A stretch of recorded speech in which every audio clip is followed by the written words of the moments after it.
दोस्तों, are classes में आपका स्वागत है। आज अपन पढ़ेंगे सतत समग्र मूल्यांकन यानी कंटिन्यूअस कॉम्प्रिहेंसिव इवोल्यूशन, यानी वर्तमान दृष्टिकोण को देखते हुए बच्चों में मूल्यांकन किस प्रकार होता है। तो सतत मूल्यांकन मतलब लगातार बच्चे का मूल्यांकन होना चाहिए। बच्चा जिस दिन स्कूल में एडमिशन लेता है उस दिन से अंतिम वर्ष तक बच्चे की शैक्षिक विधि, अदर विधि, बच्चे का दृष्टिकोण, खेलकूद, सारी गतिविधियों का बच्चों का पूरा मूल्यांकन करना, तो ये सतत समग्र मूल्यांकन है। वर्तमान मूल्यांकन व्यवस्था में बालक के सर्वांगीण विकास को ध्यान में रखते हुए उसके लिए सतत समग्र मूल्यांकन को अपनाया जाता है, जिसमें बालक के लिए की गई व्यवस्था में सीखना एवं परीक्षा के साथ साथ चलने से उसकी परीक्षा का भय नहीं रहता है, बल्कि उसका उत्तम विकास की दिशा में व्यवहार परिवर्तन होता रहता है। यानी बच्चा जब पढ़ता है और परीक्षा आती है तो परीक्षा के आते समय तक बच्चे का मूल्यांकन रहता है, बार बार उसका मूल्यांकन करते रहते, जिससे बच्चे को परीक्षा का डर नहीं रहता है।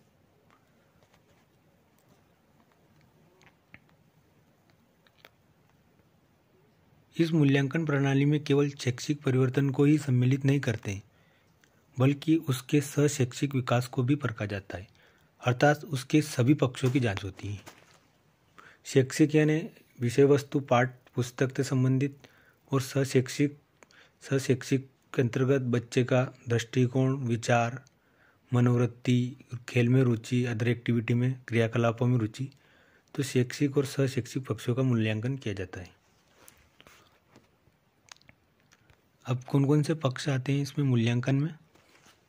शैक्षिक क्षेत्र में कौन से आते हैं? बालक का अकादमिक परीक्षण।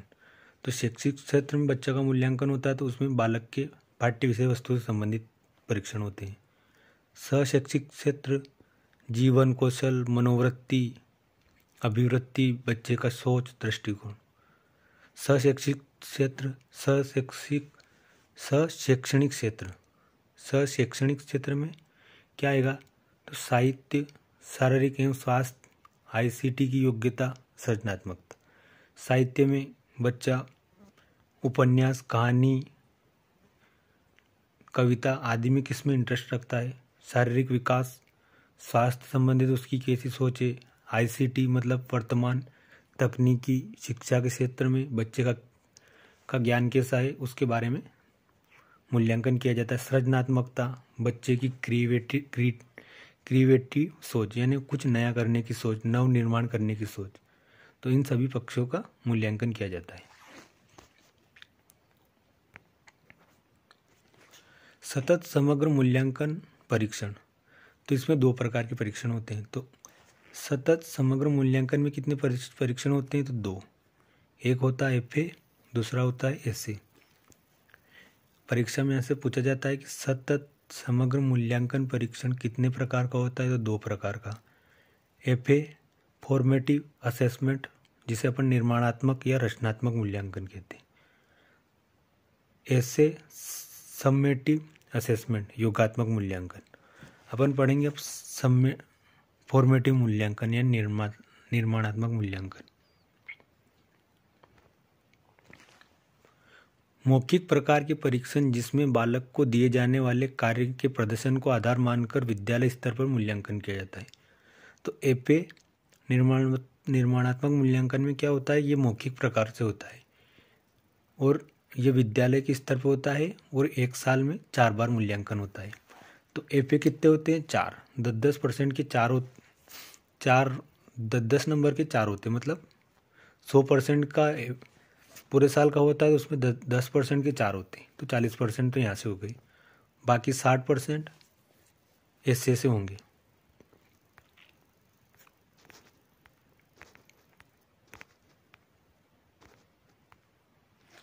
ऐसे योगात्मक, यह परीक्षण लिखित प्रकार का होता है।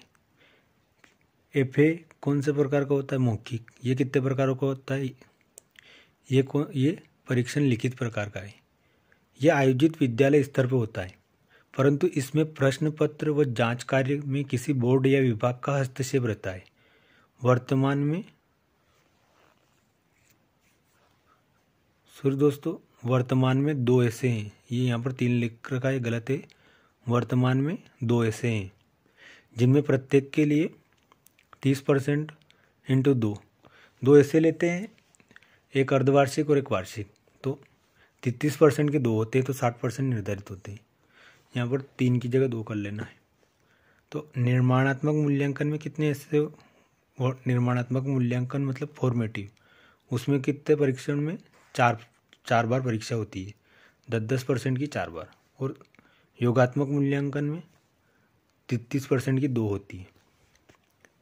निर्माणात्मक मूल्यांकन में मौखिक परीक्षा होती है, जबकि योगात्मक मूल्यांकन में लिखित परीक्षा होती है।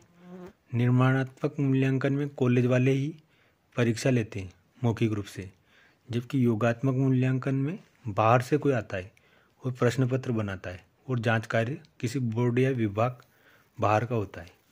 ये बात ध्यान रखना है।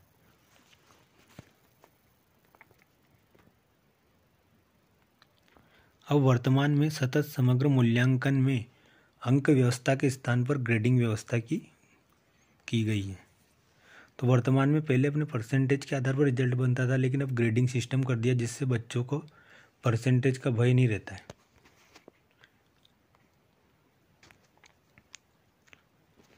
नंबर 1, जिनके अंक 51 से 100 के बीच में आते हैं उन्हें A1 ग्रेड देते हैं, संकेत के रूप में 10।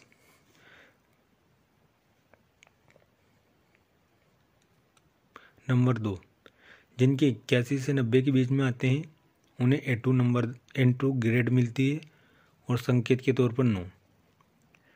नंबर 3, जिनके 71 से 80 के बीच में आते हैं उन्हें B1 ग्रेड मिलती है और संकेत के तौर पर 8।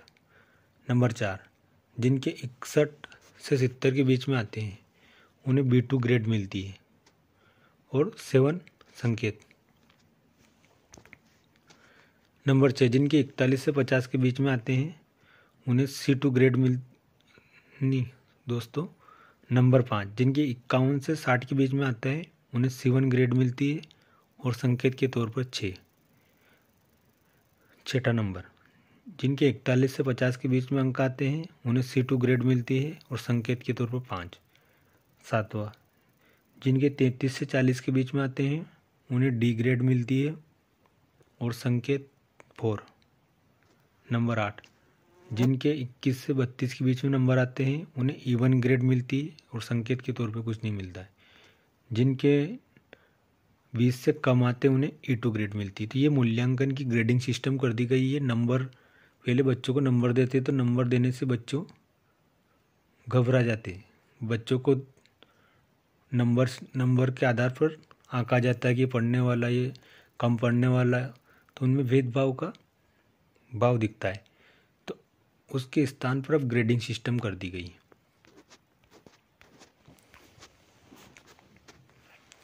सतत समग्र मूल्यांकन के उद्देश्य, तो ये वर्तमान की जो मूल्यांकन प्रक्रिया है इसमें बच्चों के सतत समग्र मूल्यांकन के क्या उद्देश्य हैं।